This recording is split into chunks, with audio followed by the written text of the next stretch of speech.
قابل احترام بزرگوں اور بھائیوں، اللہ جل جلالہ عما نوالہ نے قیامت تک آنے والی انسانیت کی صلاح اور فلاح، قیامت تک آنے والی انسانیت کی کامیابی جناب رسول اللہ صلی اللہ علیہ وسلم کے لائے ہوئے مبارک دین اور آپ کے لائے ہوئے مبارک اعمال میں رکھی ہوئی۔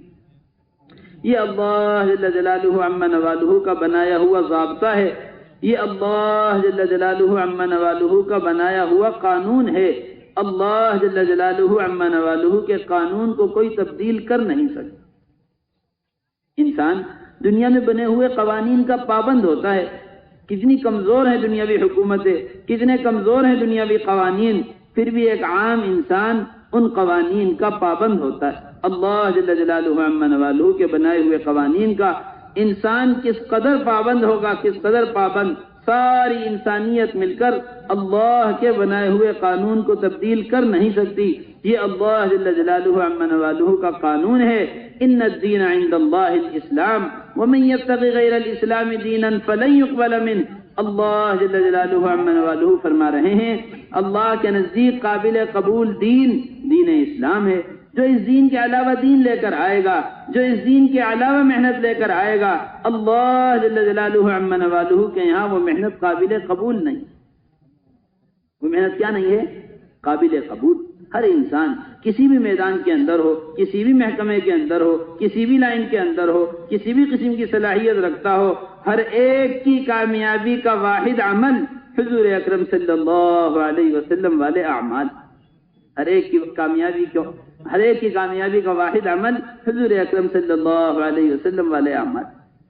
حضرت فرمایا کرتے تھے، دیکھیے کتنی عمدہ اور کتنی اچھی مثال حضرت مولانا صاحب رحمۃ اللہ علیہ فرمایا کرتے تھے، جس طرح ہر پیدا ہونے والا ماں کے پیٹ سے نکل کر آیا ہے۔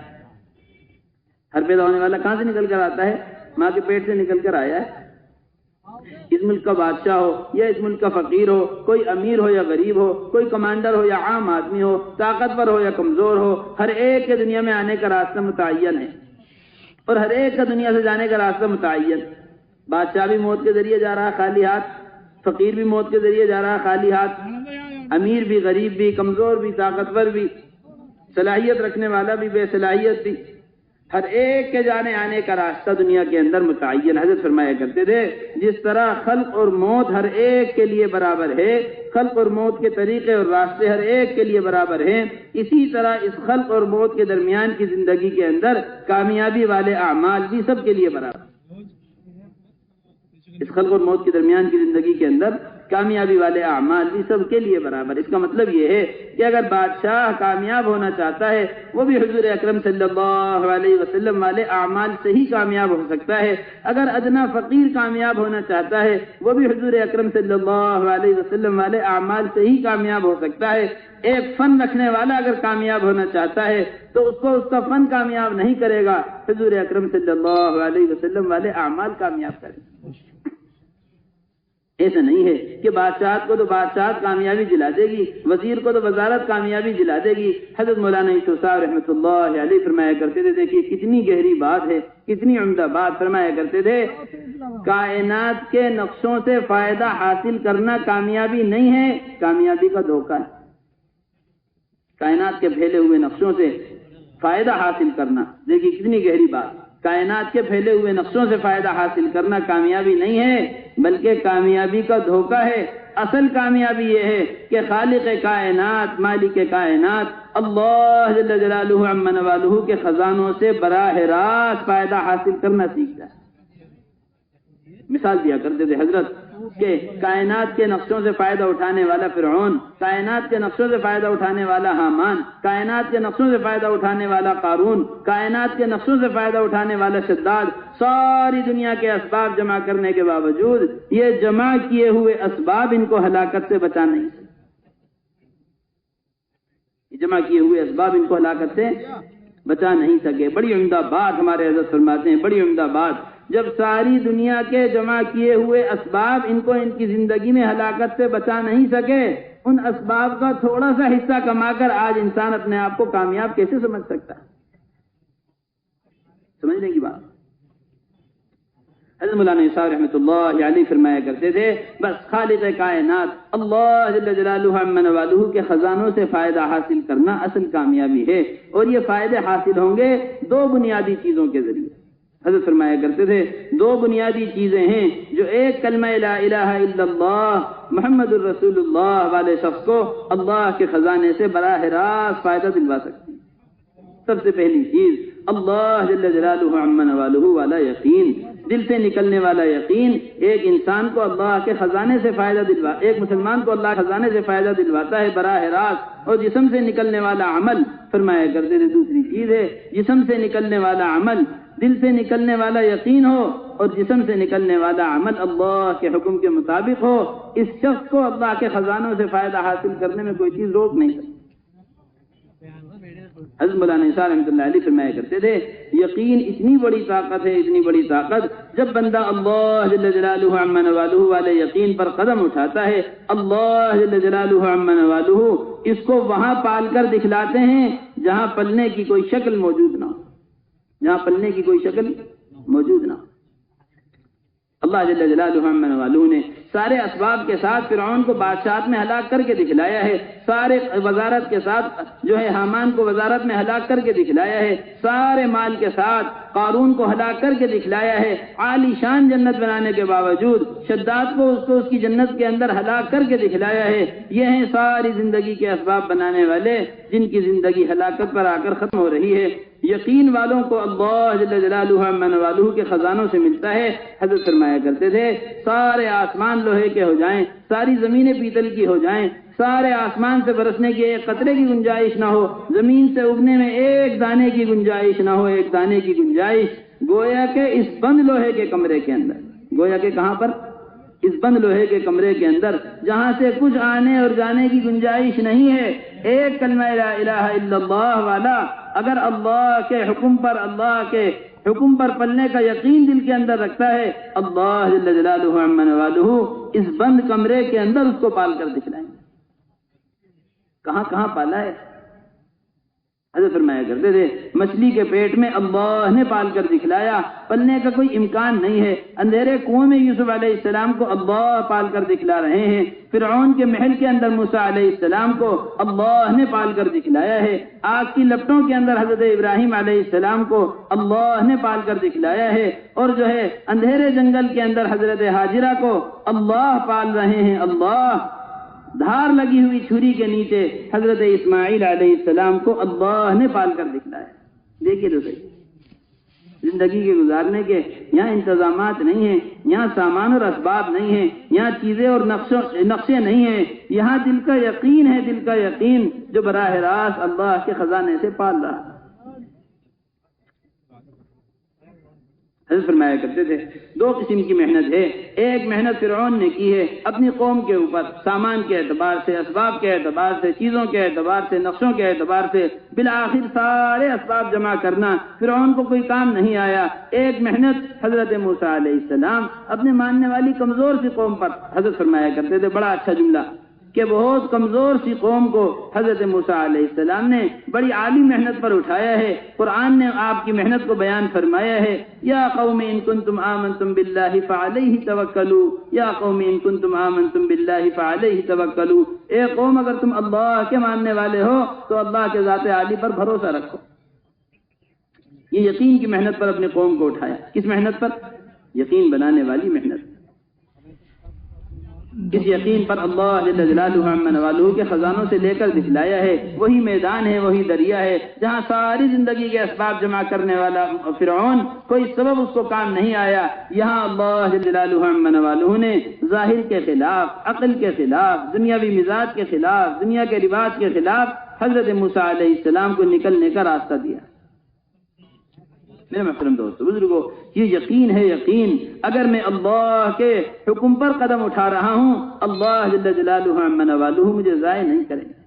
اس یقین نے حضرت موسیٰ علیہ السلام کو فرعون کے محل پہنچایا ہے، اس یقین نے حضرت ابراہیم علیہ السلام کو آگ کے اندر پہنچایا ہے، اسی یقین نے حضرت ہاجرہ کو جنگل میں رہنے پر آمادہ کیا ہے، اسی یقین نے حضرت اسماعیل کو گلے پر چھری چلوانے کے لیے آمادہ کیا ہے۔ گلے پر چھری چل گئی، یہ چھری چل گئی، اب تو کچھ بھی باقی نہیں رہا۔ گلے پر چھری چلنے سے زیادہ اور نقصان کیا ہو سکتا ہے انسان کے لیے؟ زندگی ختم۔ مگر یہ یقین ہے کہ اگر حکم اللہ کا ہے تو اللہ پال کر دکھلائیں گے۔ مفسرین نے لکھا ہے، مفسرین نے حضرت ہاجرہ کو حضرت ابراہیم علیہ السلام جب مکہ مکرمہ کی وادی میں چھوڑ کر جا رہے تھے، حضرت ہاجرہ پوچھ رہی تھی آپ ہمیں اس جنگل میں کیوں چھوڑ کر جا رہے ہیں؟ دیکھیے تو صحیح جنگل قرآن شریف تعریف کر رہا ہے، بواد غیر ذی زرع، بواد غیر ذی زرع، یہاں کھانے کا کوئی لقمہ نہیں ہے، یہاں پینے کا کوئی گھونٹ نہیں ہے، یہاں زندگی گزارنے کا کوئی انتظام ہی نہیں ہے۔ اتنا چھوٹا سا بچہ کیسے پلے گا؟ ایک عورت اس جنگل میں کیسے رہے گی؟ مفسرین نے لکھا حضرت ابراہیم علیہ السلام سے پوچھنے لگی آپ ہمیں اس جنگل میں کیوں چھوڑ رہے ہیں؟ حضرت ابراہیم علیہ السلام خاموش رہے، پھر پوچھا کیا اللہ کا حکم ہے؟ آپ ہمیں اللہ کے حکم پر چھوڑ رہے ہیں؟ کہ جی آپ کو اللہ کے حکم پر چھوڑ رہا ہوں۔ حضرت ہاجرہ کہنے لگی فَإِذًا لَا تُضَيِّعُنَا، اگر حکم اللہ کا ہے تو اللہ ہمیں ضائع نہیں کرے گا، اگر حکم اللہ کا ہے تو اللہ ہمیں ضائع نہیں کرے گا۔ یہ ہمیں اور آپ کو اور قیامت تک آنے والے ایک ایک مسلمان کو بتلانے کے لیے تھا کہ اللہ جل جلالہ عما نوالہ کے حکم کے مقابلے نقصانات نظر آئیں گے، ہلاکتیں نظر آئیں گی، مال کا گھٹنا نظر آئے گا، مصیبتوں کا بڑھنا نظر آئے گا، پریشانیاں نظر آئیں گی۔ یہ مسلمان اللہ کے حکم پر قدم اٹھائے گا، ساری دنیا مل کر اس کو نقصان پہنچا نہیں سکے گی۔ مگر مسلمان کہتا ہے کہ جی اللہ کا حکم تو ٹھیک ہے مگر حالات اس وقت عمل کرنے کے نہیں ہیں، حالات حکم کو پورا کرنے کے نہیں ہیں۔ ہمارے حضرت فرماتے ہیں بس یہیں سے اللہ جل جلالہ عما نوالہ کی مدد کے دروازے کو بند کر لیا، اب دنیا کی خوشامدیں کر رہا ہے، ساری دنیا مل کر اب اس کو نقصان سے بچا نہیں سکتی، ساری دنیا مل کر اس کو نقصان سے۔ میرے محترم دوستو، بزرگوں، اس یقین کو بنایا ہے، یقین کو جناب رسول اللہ صلی اللہ علیہ وسلم نے اس امت کے ایک ایک فرض ہم نے بات عرض کی تھی، حضرت مولانا صاحب رحمۃ اللہ علیہ فرمایا کرتے تھے دو چیزیں، دل سے نکلنے والا یقین مسلمان کا درست ہو جائے، جسم سے نکلنے والا عمل درست ہو جائے۔ جناب رسول اللہ صلی اللہ علیہ وسلم کے واقعات آنے والے صحابہ کا یقین بنایا جا رہا ہے، اور جو پریشانی آ کر پیش کر رہے ہیں ان پریشانیوں کے حل کے لیے اعمال بتلائے جا رہے ہیں۔ دیکھیے تو صحیح، روزمرہ کی ضرورت، روزمرہ کی تکالیف۔ ایک صحابی آیا کر عرض کیا اللہ کے نبی صلی اللہ علیہ وسلم میرے بھائی کے پیٹ میں تکلیف ہو گئی ہے، اس کو 10 لگ گئے ہیں۔ کیا ہو گیا؟ 10 لگ گئے۔ کتنی معمولی سی چیز۔ ایک مسلمان اپنی روزانہ کی تکالیف کے اندر، روزانہ کی ضروریات کے اندر اللہ کے خزانوں سے مسائل کو کیسے حل کروائے یہ سکھلا رہے اللہ کے نبی صلی اللہ علیہ وسلم۔ فرمایا لے جا کر شہد پلاؤ، لے جا کر شہد پلایا، شہد پلانے سے تکلیف اور زیادہ ہو گئی، بجائے اس کے کہ تکلیف صحیح ہو جاتی تکلیف میں اور اضافہ ہو گیا۔ دوبارہ آ کر کیا اللہ کے نبی صلی اللہ علیہ وسلم شہد پلایا ہے، شہد کے پلانے سے تکلیف اور زیادہ ہو گئی ہے، فرمایا دوبارہ لے جاؤ، دوبارہ لے جا کر شہد پلاؤ، دوبارہ لے جا کر شہد پلایا، تکلیف پھر دوبارہ زیادہ ہو گئی۔ تیسری مرتبہ پھر حاضر ہوئے اللہ کے نبی صلی اللہ علیہ وسلم، میں نے اس کو دونوں مرتبہ شہد پلایا ہے، دونوں مرتبہ شہد پلانے سے تکلیف زیادہ ہو گئی ہے۔ اللہ کے نبی صلی اللہ علیہ وسلم نے اس موقع پر یقین بنایا ہے۔ اب یہ مسلمان اللہ کے خزانے سے فائدہ کس طرح حاصل کرے، یہ اللہ کے نبی صلی اللہ علیہ وسلم ایک عام امتی کو، ایک عام صحابی کو ان کی ضرورت کے اندر بتلا رہے ہیں۔ فرمایا تیرے بھائی کا پیٹ جھوٹا ہے، اللہ کی بات سچی ہے، تیرے بھائی کا پیٹ جھوٹا ہے، اللہ کی بات سچی ہے۔ اللہ نے فرمایا ہے فیہ شفاء للناس، اللہ قرآن میں فرما رہے ہیں کہ شہد اندر اللہ نے شفا کو رکھا ہے، فیہ شفاء للناس، اس یقین پر لے جا کر شہد پلایا ہے۔ 2 مرتبہ سے جو شہد تکلیف کو بڑھا رہا تھا، اللہ تبارک و تعالی نے تیسری مرتبہ اس شہد کو شفا کا ذریعہ بنا دیا۔ میرے محترم دوستو، ایک عام مسلمان اپنی عام ضرورت کے اندر اللہ کے خزانے سے کس طرح فائدہ حاصل کرے، سب سے پہلے حضور اکرم صلی اللہ علیہ وسلم نے اس یقین کو تبدیل کروایا کہ یقین کو تبدیل کر لو، جو تکلیف پہنچا رہا تھا وہ نفع پہنچانے لگے گا۔ ایک صحابی کو یقین سکھلایا، دوسرے صحابی کو عمل سکھلایا۔ روایت کے اندر آتا ہے تاجر آئے، تاجر اللہ کے نبی صلی اللہ علیہ وسلم کے پاس، حضرت جبیر ابن مطعم رضی اللہ تعالیٰ عنہ، یہ بھی واقعہ حیات الصحابہ میں لکھا ہوا ہے۔ حضرت جبیر بن مطعم رضی اللہ تعالیٰ عنہ، ایک تاجر تجارت کے اندر اپنا مسئلہ رکھتا ہے آ کر کہ جی میری فلانی ضرورت پوری ہو نہیں رہی ہے. حضور اکرم صلی اللہ علیہ وسلم ایک تاجر کو تجارت کے نفع کے لیے عمل سکھلا رہے ہیں، ایک مریض کو پیٹ کی تکلیف کے لیے یقین سکھلا رہے ہیں کہ یقین اور عمل درست ہو جائے گا تو یہ مسلمان اللہ کے خزانے سے فائدہ اٹھانے والا بن جائے گا. روایت میں لکھا ہوا ہے حیات الصحابہ کے اندر حضرت جبیر بن مطعم رضی اللہ تعالیٰ عنہ سارے تاجروں کی طرح تجارت میں سفر پر جایا کرتے تھے، تجارت کا قافلہ جایا کرتا تھا، تجارت میں جاتے تھے، سب فائدہ اٹھاتے تھے، سب کی خوب اچھی تجارت ہوتی تھی، خوب نفع ہوتا تھا. حضرت جبیر بن مطعم رضی اللہ تعالیٰ عنہ سب سے کم نفع کے ساتھ واپس آتے تھے، سب سے زیادہ خستہ حال. اللہ کے نبی صلی اللہ علیہ وسلم کو آ کر سنایا جی میں بھی تجارت کے سفر پر جاتا ہوں، سارے قافلے کا خوب نفع ہوتا ہے مگر میرا نفع نہیں ہوتا. آج سب مسلمان پریشان کہ جی تجارت نہیں جم رہی، کاروبار نہیں چل رہا، اور جو ہے ملازمت نہیں چل رہی، کام آگے بڑھ نہیں رہا. ساری دنیا کے اسباب کرنے کے لیے مسلمان تیار ہے، ساری دنیا کے اسباب آزما لیے ہیں، اعمال کرنے کے لیے تیار نہیں. اللہ کے نبی صلی اللہ علیہ وسلم نے فرمایا دیکھو جبیر بن مطعم جب تم تجارت کے سفر پر جاؤ، سفر پہ جانے سے پہلے اس عمل کو کر لیا کرو.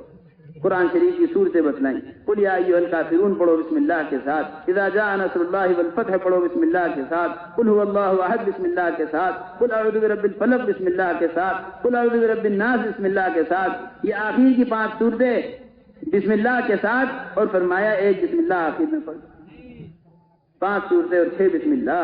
یہ عمل حضور اکرم صلی اللہ علیہ وسلم نے حضرت جبیر بن مطعم کو سکھلایا ہے. ایک تاجر کو اس کی تجارت کی ضرورت کے اندر قرآنی آیات سکھلائی ہیں، قرآنی آیات کا عمل سکھلایا ہے. روایت کے اندر آتا ہے اس عمل کو کر کے گئے حضرت جبیر بن مطعم تجارت کے سفر پر بڑے خوشی خوشی واپس آئے. آ کر فرمایا کہ اس سفر کے اندر سب سے زیادہ نفع کما کے لے کے آیا.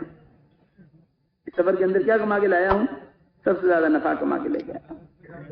میرے محترم دوستو بزرگوں، یہ یقین جناب رسول اللہ صلی اللہ علیہ وسلم آنے والوں کو سکھلا رہے ہیں. ایک تاجر آئے آ کر کہنے لگے اللہ کے نبی صلی اللہ علیہ وسلم میں تجارت کے سفر پر جا رہا ہوں. فرمایا پہلے 2 رکعت نماز پڑھ لو. پہلے کیا کر لو؟ پہلے 2 رکعت نماز پڑھ لو. تاکہ ہمارے حضرت فرماتے ہیں تاکہ امت کا اعمال سے ہونے کا یقین دل کے اندر اترے، اس لیے نماز کو جو ہے تجارت پر مقدم کروایا، تجارت کو چھڑوایا نہیں ہے. ہمارے حضرت بڑی عمدہ بات فرماتے ہیں ہمارے یہاں اسباب کا انکار کیا جاتا ہے، اسباب چھڑوانے کے لیے نہیں ہے. اسباب کا انکار اسباب چھڑوانے کے لیے نہیں ہے، بلکہ اسباب سے یقین کو ہٹانے کے لیے اسباب کا انکار ہے. یہ حضور اکرم صلی اللہ علیہ وسلم آنے والوں کو اعمال سکھلا رہے ہیں. اعمال میرے محترم دوستو بزرگوں، اس یقین اور عمل کو مسلمان جمع کر لے، اللہ جل جلالہ عما نوالہ کے خزانے سے ایسی حفاظت ہے، ایسی حفاظت کوئی اس مسلمان کا نقصان نہیں کر سکتا. جس یقین اور عمل کو جمع کرنے والا ہو. کس نے جمع کیا ہے یہ یقین اور عمل؟ حضرت ابو درداء رضی اللہ تعالیٰ نے اس یقین اور عمل کو جمع کیا ہے. یقین اور عمل میں نے عمل کیا ہوا ہے، میرا یقین ہے کہ آگ میرے گھر کو نہیں جلا سکتی. روایت کے اندر آتا ہے لوگ ابو درداء رضی اللہ تعالیٰ عنہ کو آ کر خبر دے رہے تھے ابو درداء مسجد میں بیٹھے ہوئے ہو، تمہارا تو مکان جل رہا. دیکھیے کسی کا مکان جل رہا ہو، کسی کے مکان میں آگ لگ رہی ہو، کسی کے مکان میں آگ لگنے کی خبر اس تک پہنچ رہی ہو، کیسے پریشان ہو جائے گا وہ آدمی. مطمئن نہیں بیٹھا رہے. حضرت ابو درداء رضی اللہ تعالیٰ عنہ سے کہا گیا آپ مسجد میں بیٹھے ہوئے ہیں، آپ کا مکان جل رہا ہے. فرمایا میرا مکان نہیں جل سکتا. ایک دوسرے خبر لانے والے آئے ابو درداء مسجد میں بیٹھے ہوئے ہو، آپ کا مکان جل رہا ہے. فرمایا نہیں میرا مکان نہیں جل سکتا. تیسرے خبر لانے والے آئے ابو درداء مسجد میں بیٹھے ہوئے ہیں، آپ کا مکان جل رہا ہے. میرا مکان نہیں جل سکتا، میرا مکان نہیں چل سکتا. میرے محترم دوست بزرگوں، جو بھروسہ آج یقین کے بگڑنے پر مسلمان کو اسباب پر ہے، اس سے بڑھ کر یقین صحابہ اکرام کا اعمال سے ہونے پر تھا. جو حضور اکرم صلی اللہ علیہ وسلم نے عمل سکھلا دیا ہے اور بتلا دیا ہے، اس عمل کو میں نے کیا ہوا ہے، ساری دنیا مل کر میرا نقصان کر نہیں سکتی. روایت کے اندر آتا ہے آرام سے بیٹھے رہے اور انکار کرتے رہے. یہ خبر لانے والے جو آئے تھے محلے سے، انہوں نے محلے میں جا کر دیکھا جو آگ محلے کو جلاتی ہوئی آ رہی تھی گھروں کو، ابو درداء رضی اللہ تعالیٰ عنہ کے گھر پہ آ کر رک گئی. ابو درداء رضی اللہ تعالیٰ عنہ کا گھر اس آگ نے نہیں جلایا. پھر لوگ واپس آئے، پھر آ کر پوچھا کہ آپ اتنے یقین کے ساتھ انکار کر رہے تھے، اس یقین کے ساتھ انکار کرنے کی کیا وجہ تھی؟ اس یقین کے ساتھ انکار کرنے کی کیا وجہ تھی؟ فرمایا حضرت ابو درداء رضی اللہ تعالیٰ عنہ نے مجھے حضور اکرم صلی اللہ علیہ وسلم نے ایک دعا سکھلائی ہوئی ہے، اللہم انت ربی لا الہ الا انت علیک توکلت وانت رب العرش الکریم ما شاء اللہ کان وما لم یشاء لم یکن ولا حول ولا قوة الا باللہ العلی العظیم اعلم ان اللہ علی کل شیء قدیر وان اللہ قد احاط بكل شیء علما اللهم انی اعوذ بک من شر نفسی ومن شر کل دابہ انت آخذ بناصیتها ان ربی علی صراط مستقیم۔ بڑی ہی عمدہ اور قیمتی دعا ہے۔ فرمایا حضرت ابو درداء رضی اللہ تعالیٰ عنہ نے اللہ کے نبی صلی اللہ علیہ وسلم نے مجھ سے فرمایا ہے صبح کو یہ دعا اگر کوئی مسلمان پڑھ لے شام تک اس کو کوئی چیز تکلیف نہیں دے سکتی، شام کو کوئی چیز دعا پڑھ لے صبح تک کوئی چیز اس کا نقصان نہیں کر سکتی۔ میں نے یہ دعا پڑھی ہوئی ہے، میرا یقین ہے کہ آگ میرے گھر کو نقصان نہیں کر سکتی۔ میرے محترم دوستو بزرگو، اعمال سے ہٹ کر یہ یقین محنت کے بگڑنے اور بدلنے کی وجہ سے آج مسلمان کا اسباب پر آ چکا ہے۔ مسلمان کہتا ہے میرا فلانا نقصان نہیں ہو سکتا، فلانا انتظام میں نے کیا ہوا ہے، میرا فلانا نقصان نہیں ہو سکتا، فلانا سبب میں نے اختیار کیا ہوا ہے۔ صحابہ اکرام رضوان اللہ تعالی علیہم اجمعین کہتے ہیں کہ آگ میرے گھر کو نہیں جلا سکتی، میں نے اللہ کے نبی صلی اللہ علیہ وسلم کا بتلایا ہوا عمل کیا ہوا۔ ایسا یقین، یہ یقین ہے میرے محترم دوستو بزرگو، یہ یقین بنایا گیا ہے ساری دنیا سے نفع کا اور ساری دنیا کے نقصان کا تاثر دل سے نکل جائے، بس یہ کلمہ لا الہ الا اللہ والے یقین کے ذریعے چاہا جا رہا ہے۔ ایک مسلمان کے دل کے اندر سے ساری دنیا کی بڑائی اور ساری دنیا کی بڑائی کا تاثر نکل کر محض اللہ جل جلالہ عما نوالہ کی بڑائی کا تاثر آ جائے۔ یہ تاثر سکھلایا ہے تاثر۔ جناب رسول اللہ صلی اللہ علیہ وسلم نے ایک ایک صحابی ہمارے حضرت فرماتے ہیں یہ اللہ کی ذات سے ہونے کا یقین دل کے اندر رکھنے والے کائنات ان کے حوالے ہو جاتی ہے۔ بڑی عمدہ بات ہمارے حضرت فرماتے ہیں جو کائنات سے ہونے اور پلنے کا یقین دل کے اندر رکھتے ہیں اللہ ان کو کائنات کے حوالے کر دیتے ہیں، اور جو خالق کائنات مالک کائنات اللہ جل جلالہ عما نوالہ سے ہونے کا یقین دل میں رکھتے ہیں اللہ کائنات کو ان کے حوالے کر دیتے ہیں۔ صحابہ اکرام کے حوالے کیا ہے۔ حیات الصحابہ میں حضرت مولانا صاحب رحمۃ اللہ علیہ نے واقعات لکھتے ہیں اور عنوانات قائم کیے ہیں۔ ہواؤں کو اللہ نے صحابہ کے تابع کر کے دکھلایا ہے، دریاؤں کو اللہ نے صحابہ کے تابع کیا ہے، جنگلی جانوروں کو اللہ نے ان کے سامنے ان کے تابع کر دیا ہے ان کے دل کے بنے ہوئے یقین پر۔ حضرت عبداللہ ابن عمر رضی اللہ تعالیٰ عنہ کا واقعہ حیات الصحابہ میں لکھا ہوا ہے۔ حضرت عبداللہ ابن عمر رضی اللہ تعالیٰ عنہ دیکھیے کیسا واقعہ پیش آیا ہے اور کتنی قیمتی بات ہمیں اور آپ کو اور قیامت تک آنے والے مسلمانوں کو بتلائی، کتنی قیمتی بات حضرت عبداللہ ابن عمر رضی اللہ تعالیٰ عنہ سکھلا رہے ہیں اور بتلا رہے ہیں۔ روایت کے اندر آتا ہے ایک سفر پر نکلے، راستے سے جا رہے تھے، حضرت عبداللہ ابن عمر رضی اللہ تعالیٰ عنہ راستے میں لوگوں کو کھڑا ہوا دیکھا، اے لوگوں راستے میں کیوں کھڑے ہوئے ہو، سفر کیوں نہیں کر رہے، آگے کیوں نہیں بڑھ رہے؟ لوگوں نے کہا راستے میں شیر کھڑا ہوا ہے، شیر جنگل سے شیر آ گیا ہے، راستے میں شیر کھڑا ہوا ہے، شیر کے ڈر کی وجہ سے کوئی آگے نہیں بڑھ رہا۔ شیر کا تعصب فطری چیز ہے، شیر کا خوف دل کے اندر کہ بھئی شیر کھڑا ہوا ہے، ہم اس راستے سے کیسے گزریں؟ روایت کے اندر آتا ہے حضرت عبداللہ ابن عمر رضی اللہ تعالیٰ عنہ اپنی سواری سے اترے، بغیر کسی تعصب کے شیر کے پاس گئے، شیر کے کان کو پکڑ کر موڑ دیا، شیر کا کان پکڑ کر موڑا اور اس کی گردن پر ایک ہاتھ مارا اور اس کو راستے سے ہٹا دیا اور شیر راستے سے ہٹ گیا۔ پھر واپس تشریف لائے حضرت عبداللہ ابن عمر رضی اللہ تعالیٰ عنہ۔ یہ ہے واقعہ کا خلاصہ، کتنی قیمتی بات بتلائی ہے، کتنی قیمتی بات اپنے آپ کو مخاطب کر کے کہا۔ حضرت عبداللہ ابن عمر رضی اللہ تعالیٰ عنہ نے کیوں ابن عمر، کیا حضور اکرم صلی اللہ علیہ وسلم کو تم نے یہ فرماتے ہوئے نہیں سنا کہ ابن آدم اگر کسی مخلوق کا تاثر دل کے اوپر لیتا ہے اللہ اس مخلوق کو ابن آدم پر حاوی کر دیتے ہیں، اللہ اس مخلوق کو ابن آدم پر حاوی کر دیتے ہیں۔ اگر ابن آدم کسی مخلوق کا اثر دل پر نہ لے اللہ جل جلالہ عما نوالہ کے سوا اس ابن آدم پر کوئی مخلوق حاوی نہیں ہو سکتی۔ میرے محترم دوست وہ یہ ہمارے اور آپ کے لیے ہے، قیامت تک آنے والے مسلمانوں کے لیے ہے۔ تجارت کا تاثر، حکومت کا تاثر، ملازمت کا تاثر، دکان سے پلنے کا تاثر، نقشوں کا اور چیزوں کا تاثر، زمین سے غلے سے ہونے کا تاثر، یہ سارے تاثرات ہیں جو ہمیں دنیا کے حالات کے حوالے کیے ہوئے ہیں۔ یہ صحابہ اکرام رضوان اللہ تعالی علیہ مجمعین کا بنا ہوا یقین تھا، یقین جو سارے دنیا کے حالات کو ان کے حوالے کیے ہوئے تھا، سارے دنیا کے حالات کو ان کے تابع کیے ہوئے۔ بیان کو لائک، شیئر اور چینل کو سبسکرائب کرنا مت بھولیے۔ بڑی عمدہ بات ہمارے حضرت فرماتے ہیں، بڑی عمدہ بات۔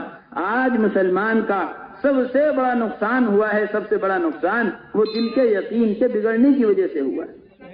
کس وجہ سے ہوا؟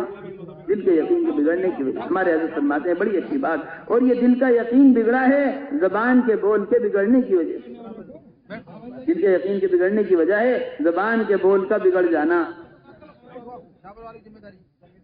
جو زبان بولتی ہے، علماء اکرام نے لکھا ہے یہ زبان دل کے اندر یقین کو اتارنے کا راستہ ہے۔ یہ کان جو بات ہم سنتے ہیں اور آپ سنتے ہیں، یہ کان دلوں کے اندر یقین کو اتارتی ہے، یہ سنی ہوئی بات دل کے اندر اترتی ہے۔ اذا تکرر الکلام تقرر فی القلب، یہ کانوں سے ٹکرانے والی بات دل کے اندر اپنا اثر چھوڑ دیتی ہے۔ ہمارے حضرت فرماتے ہیں سارے دن دنیا سے ہونے کو بولا، سارے دن دنیا سے ہونے کو سنا، یہ بازار کا ماحول، یہ ملازمت کا ماحول، یہ جو ہے دنیا کا پھیلا ہوا ماحول، حکومت کر رہی ہے، کمپنیاں کر رہی ہیں، ڈاکٹر کر رہے ہیں، انجینئروں کے کرنے سے ہوا ہے، فلانے کے کرنے سے ہوا ہے، فلانے کے کرنے سے ہوا۔ سارے دن دنیا کو بولا، سارے دن دنیا کو سنا، دنیا سے ہونے کا یقین دل کے اندر اتر گیا۔ یہ صحابہ اکرام رضوان اللہ تعالی علیہ مجمعین ہیں جنہوں نے اپنے یقین کو بنایا ہے اپنے تذکیروں کے ذریعے، اس ایمان کی دعوت کے ذریعے۔ کیسا عجیب و غریب واقعہ ہے، حضرت علی ابن ابی طالب رضی اللہ تعالیٰ عنہ کا حیات الصحابہ میں لکھا ہوا ہے۔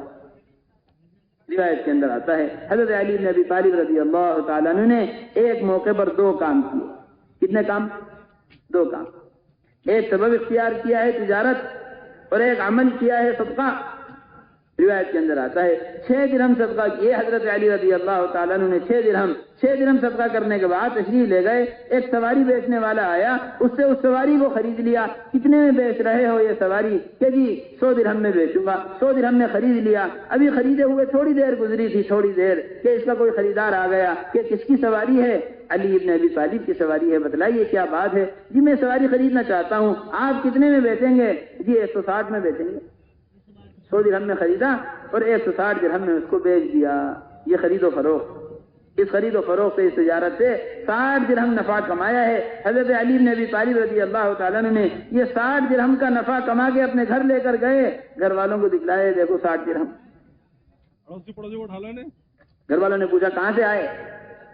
ہمارے حضرت بڑی عمدہ بات فرماتے ہیں اس واقعے کے اوپر۔ ہماری طرح یہ نہیں کہا تجارت سے کما کے لایا ہوں، ملازمت سے کما کے لایا ہوں، دکان سے کما کے لایا ہوں، حکومت کے وعدے سے ملے ہیں، کمپنی کے وعدے سے ملے ہیں، فلانے سبب سے ملے ہیں، فلانے سبب سے۔ گھر والوں کو سبب نہیں بتلایا، گھر والوں کو عمل بتلایا ہے کہ میں نے 6 درہم صدقہ کیے تھے، اللہ نے اپنے نبی کی زبانی ہم سے وعدہ کیا ہے، ایک صدقہ کرنے والے کو اللہ تبارک و تعالی 10 کے ذریعے بدلہ دیتے ہیں، ایک کے بدلے 10 عطا فرماتے ہیں۔ میں نے 6 درہم صدقہ کیے تھے، اللہ نے مجھے 60 دے دی۔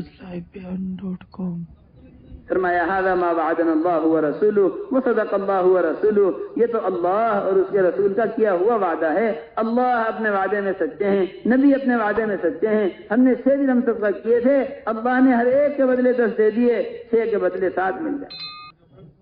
دیکھیے تو صحیح میرے محترم دوستو بزرگوں، گھر میں بیٹھے ہوئے چھوٹے چھوٹے بچے ہیں، گھر میں رہنے والی عورتیں ہیں، اعمال سے ہونے کا یقین ان کا کیسے نہیں بنے گا؟ ہم گھر کے اندر دنیا سے ہونے کے راستے کرتے ہیں، چھوٹے چھوٹے بچوں کا یقین دنیا سے ہونے کا بنا ہوا۔ اس لیے ہمارے حضرت فرماتے ہیں روزانہ اللہ جل جلالہ عما نوالہ کی بڑائی کو بولنا ہر مسلمان اپنا وظیفہ بنائے، ہر مسلمان اللہ جل جلالہ عما نوالہ کے کرنے سے۔ ہمارے حضرت فرماتے ہیں جب تک داعی کے الفاظ کے ذریعے، جب تک داعی کی دعوت کے ذریعے اور داعی کی زبان سے نکلے ہوئے الفاظ کے ذریعے پھیلے ہوئے نقشوں پر ضرب نہیں پڑے گی، پھیلے ہوئے نقشوں پر ضرب، اس وقت تک اللہ کے غیر کا یقین دل سے نکلے گا نہیں۔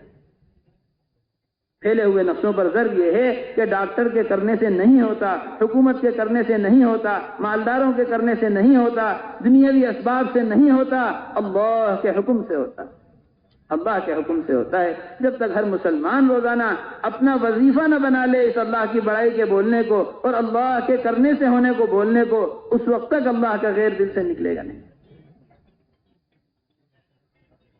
اس وقت تک اللہ کا غیر دل سے نکلے گا نہیں۔ اللہ جل جلالہ عما نوالہ نے بغیر باپ کے اولاد دے کر دکھلایا ہے، بغیر ماں کے اولاد دے کر دکھلایا ہے۔ اللہ جل جلالہ عما نوالہ نے بیماری کے ساتھ مرض کو جو ہے دوا کے ساتھ بیماری کو بڑھا کر دکھلایا ہے اور بغیر دوا کے شفا دے کر دکھلایا ہے۔ اللہ جل جلالہ عما نوالہ نے بغیر روٹی کے، بغیر کھانے کے بھوک کو مٹا کر دکھلایا ہے۔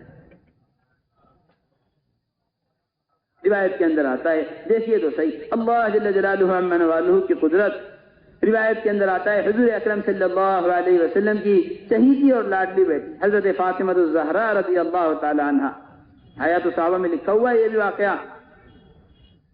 اللہ کے نبی صلی اللہ علیہ وسلم کی شہزادی، جتنی بیٹیاں اللہ کے نبی صلی اللہ علیہ وسلم کی ہیں، سب سے زیادہ محبت حضرت فاطمہ رضی اللہ تعالیٰ عنہ سے ہے۔ کسی بادشاہ کی شہزادی کی کوئی حیثیت نہیں ہے، یہ تو سید الانبیاء جناب رسول اللہ صلی اللہ علیہ وسلم کی صاحبزادی ہیں۔ روایت کے اندر آتا ہے بڑی تکلیف کے رات دن گزارے، تمام جنت کی عورتوں کی سردار حضرت فاطمہ رضی اللہ تعالیٰ عنہ، مگر ان کے گھر کے اندر کوئی خادم نہیں تھا۔ اللہ کے نبی صلی اللہ علیہ وسلم کی سب سے چہیتی بیٹی اپنے گھر کے اندر جھاڑو دیا کرتی تھی، اپنے گھر کے سارے کام خود پورے کیا کرتی تھی، کوئی خادم ان کے گھر کے اندر نہیں تھا۔ بڑے فقر و فاقے میں زندگی گزاری ہے، بڑے فقر و فاقے میں، اتنی بھوک کے ساتھ مسلسل فاقے ہوئے، مسلسل فاقے کہ کمر کا سیدھا کرنا بھی مشکل ہو جایا کرتا۔ حیات الصحابہ میں روایت لکھی ہوئی ہے، ایک دن حضور اکرم صلی اللہ علیہ وسلم کے پاس حاضر ہوئی حضرت فاطمہ رضی اللہ تعالیٰ عنہ۔ روایت میں لکھا ہوا ہے چہرے کے اوپر بھوک کے آثار نظر آ رہے، پورا چہرہ ایسا جیسا چہرے کے اندر سے خون ختم ہو گیا۔ اپنا حال سنایا، اللہ کے نبی صلی اللہ علیہ وسلم نے حال سنا اور دعا دی۔ فرمایا اللہ کے نبی صلی اللہ علیہ وسلم نے دعا میں، اے اللہ، اے غریبوں کے سہارے، اے کمزوروں کے مددگار، اے اللہ، فاطمہ بنت محمد کی بھوک کو ختم کر دیجئے، فاطمہ بنت محمد کی بھوک کو ختم کر دیجئے۔ روایت کے اندر آتا ہے حضور اکرم صلی اللہ علیہ وسلم کی دعا ملی۔ حضور اکرم صلی اللہ علیہ وسلم کی دعا کے لگنے کے بعد اسی وقت چہرے پر خون کے اثرات واپس آ گئے، فوراً چہرہ ایسا ہو گیا جیسا کھا پی کر پیٹ بھر گیا۔ اسی روایت میں لکھا ہوا ہے حضرت فاطمہ رضی اللہ تعالیٰ عنہ فرماتی ہیں کہ جب سے حضور اکرم صلی اللہ علیہ وسلم نے مجھے دعا دی ہے، اس کے بعد سے ساری زندگی کبھی مجھے بھوک نہیں لگی، اس کے بعد سے ساری زندگی کبھی مجھے بھوک نہیں لگی۔ میرے محترم دوستو بزرگو، اللہ جل جلالہ عما نوالہ اپنے حکم کے کرنے میں اسباب کے محتاج نہیں ہیں۔ ہمارے حضرت فرماتے ہیں وہ اللہ ہی کیا جو حکم کے پورا کرنے میں سبب کے محتاج۔ اس لیے محترم دوستو بزرگو، بس اس یقین کی ضرورت ہے، اس یقین کی دعوت کی ضرورت ہے، اس یقین کے ذریعے عمل کے اندر پختگی پیدا ہوگی۔ یہ عمل بنایا ہے صحابہ کرام رضوان اللہ تعالی علیہم اجمعین نے، ایسی عزتوں سے اللہ نے نوازا ہے، ایسی طاقت سے اللہ نے نوازا ہے، ساری دنیا کی طاقتوں کو ان کے سامنے مرعوب کر دیا۔ اس کی واحد اور بنیادی وجہ یہ ہے کہ ان کی زندگی حضور اکرم صلی اللہ علیہ وسلم کے طریقے پر گزرتی ہے۔ آج مسلمان جن طاقتوں سے مرعوب ہوا ہے، مرعوب حضور اکرم صلی اللہ علیہ وسلم کے طریقے اتنے طاقتور ہیں، اتنے طاقتور، اگر حضور اکرم صلی اللہ علیہ وسلم کے طریقے پر مسلمان اپنی زندگی کو لے آئے، ساری دنیا کی پھیلی ہوئی طاقتوں کو اللہ مسلمان کا غلام بنا دیں گے۔ اللہ کے نبی صلی اللہ علیہ وسلم کے دیے ہوئے اعمال ایسے مضبوط اعمال ہیں، خود اللہ کے نبی صلی اللہ علیہ وسلم فرما رہے، دیکھیے کیسی روایت ہے، ہمارے حضرت سناتے ہیں بیان کے اندر، اللہ کے نبی صلی اللہ علیہ وسلم مکہ مکرمہ میں حاجیوں کے پاس جایا کرتے تھے اور فرمایا کرتے تھے، من یعوینی من ینصرنی، کون مجھے ٹھکانہ دے گا، کون مجھے اپنے پاس رکھے گا، کون مجھے اپنی جگہ دے گا کہ میں وہاں رہ کر اللہ کے دین کا کام کر سکوں، اللہ کے دین کی خدمت انجام دے سکوں۔ اسی طرح حج میں ایک مرتبہ حضور اکرم صلی اللہ علیہ وسلم نے ایک قبیلے کے لوگوں سے، بنو بکر ابن وائل کے لوگوں سے کہا، آپ ہمیں اپنے یہاں ٹھکانہ دے دیے۔ بنو بکر ابن وائل کہ آپ ہمیں اپنے یہاں ٹھکانہ دیجئے، ہم آپ کے یہاں رہ کر اللہ کے دین کا کام کریں گے، اللہ کے دین کی محنت۔ بنو بکر بن وائل کے لوگوں نے کہا ابھی اسلام نہیں لائے، دیکھیے ابھی اسلام نہیں لائے، اللہ کے نبی صلی اللہ علیہ وسلم ان کو عمل سکھلا رہے ہیں اور اس عمل کی قوت بتلا رہے ہیں کہ بنو بکر بن وائل کے لوگوں ہمیں اپنے یہاں ٹھکانہ دو۔ انہوں نے کہا ہم آپ کو ٹھکانہ نہیں دے سکتے، ہم معذرت چاہتے ہیں، آپ کو ٹھکانہ نہیں دے سکتے، ہمارا بادشاہ بہت طاقتور، حکم عدولی برداشت نہیں کرتا ذرہ برابر، کوئی رعایت اس کے یہاں نہیں ہوتی ہے، ہم اپنے بادشاہ کے ڈر کی وجہ سے آپ کو اپنے ملک میں ٹھکانہ نہیں دے سکتے۔